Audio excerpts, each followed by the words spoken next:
আজি বিহাৰৰ যি নিৰ্বাচন হৈছিল এই নিৰ্বাচনত ভাৰতীয় জনতা পাৰ্টীৰ সমন্বয়ে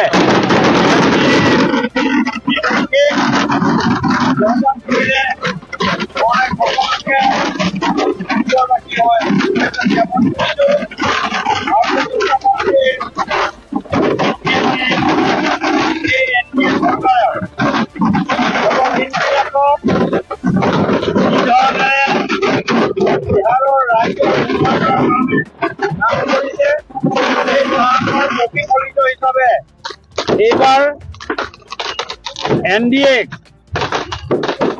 3 ডিজিটত 200তকৈ অধিক সিটত জয়লাভ কৰাই আকৌ শাসনৰ গাদীত নীতিশ কুমাৰক মুখ্যমন্ত্ৰী হিচাপে আজি ব্যৱস্থা কৰি দিছে। ইয়াৰ কাৰণে হ'ল উন্নয়ন।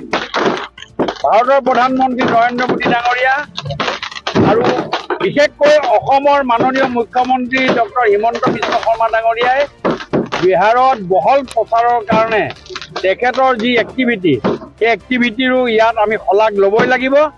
আৰু সমগ্ৰ দেশে আজি দেখিছে যে উন্নয়নৰ যি ধাৰাবাহিকতা এই উন্নয়নৰ ধাৰাবাহিকতাটো মানুহে সদায় বিশ্বাস কৰে আৰু ভাৰতীয় প্ৰধানমন্ত্ৰী নৰেন্দ্ৰ মোদী ডাঙৰীয়া আৰু নীতিশ কুমাৰৰ যি কাৰ্যদক্ষতা এই গোটেইখিনি কথাৰে আজি প্ৰমাণ কৰি দিছে।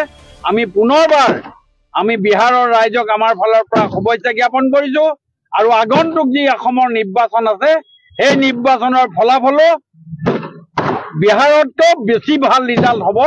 তাৰে আজি আমাৰ এই ছেমি ফাইনেলত আমাৰ জয়লাভেৰে আমাক এইটো প্ৰমাণ কৰিছে। মহাগঠবন্ধন পাপুৰ কথাত মানুহ কোনো বিশ্বাস নকৰে আৰু সেইটোৱে প্ৰমাণ হৈ গ'ল।